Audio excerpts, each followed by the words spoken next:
In the Galut, does one say Shehechiyanu on the second night of Pesach? And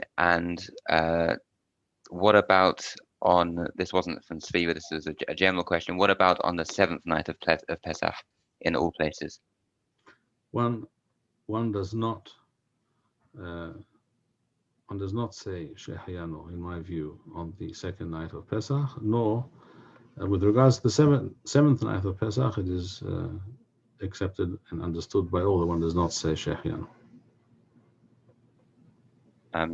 I vaguely remember from maybe Rav Shaki's Siddur Eretz Israel, it does include a bracha for seventh night Pesach.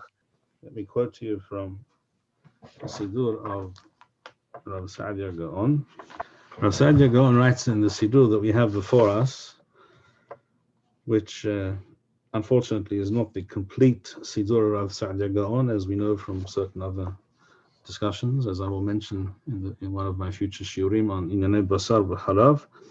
But in the Siddur that we have before us, which is a wealth, a true treasure trove of important information, on Amud Kof Lamed Hey, Rav Saadia Gaon writes with regards to the Haggadah, the Kiddush Belel Lera Seder. He writes that we say the Kiddush, and then after Kiddush we say Shehechiyanu, and then he says V'chen derech HaKiddush shel kol Hag b'shinui makom shem HaChag. This is how we do Kiddush every Chag, he says, whether it's Shavuot, Sukkot, we always say Kiddush, we just change the reference to the relevant Hag.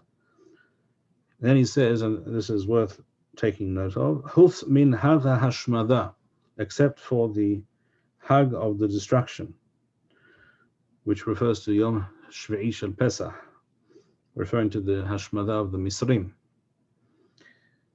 Apparently Rav Saadia did not agree with those who claimed that we should be in somewhat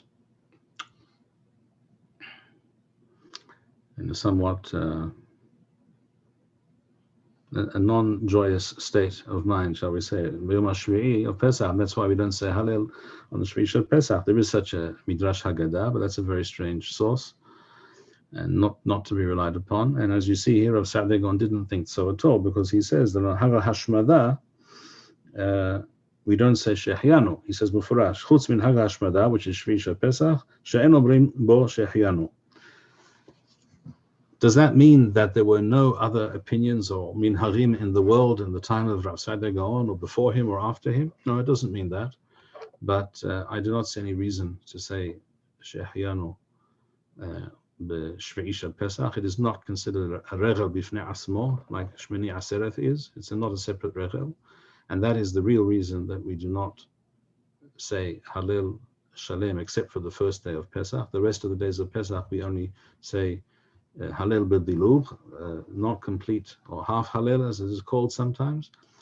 And the real reason is, as is mentioned in the Talmud Masechet Karetoth, in the Masechet Arachin, because of the fact that there's no the Korban is the same every day of the 7 days of Pesach. The Korban Musaf is the same Korban.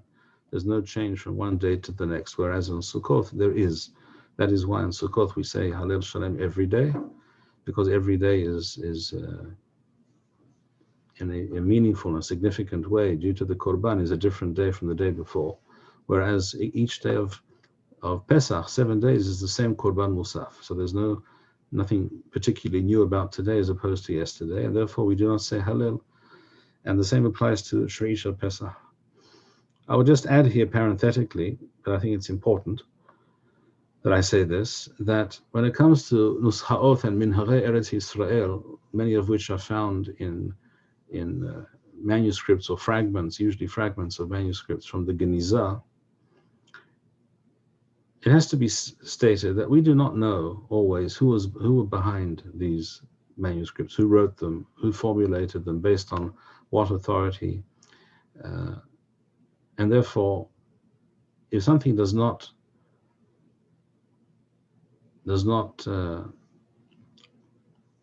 agree with the accepted halachic principles and Talmudic logic that we see, that we just mentioned with regards to Hallel, for example, which is mefurash in the Talmud, why we do not say Hallel all the other days of Pesach. So even if we do find a manuscript in the Gniza, we don't know who wrote it. We don't know if this person was reliable. All such things have to be examined and weighed up very carefully and with caution. And besum sechel v'yavinu b'mikra u'b'torah. One has to use our sechel. And the basic halachic logic and reasoning does not indicate that we should say Shehechiyanu b'shvi shel Pesach, and Rav Saadia Gaon says so explicitly, and I don't really see how anyone could disagree with that.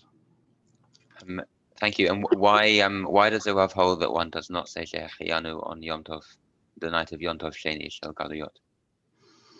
Even on Rosh Hashanah in Chutz La'aretz, which the Talmud refers to as Yoma Arikatha, even there we have a mahaloket, as quoted in the Torah, for example, between Rashi and Rashi's teachers. His teachers, Rabbotav Rashi, said that you say Shehechiyanu on the second night, and Rashi says that you do not. That's even when the second day is considered, for all intents and purposes, like the first day.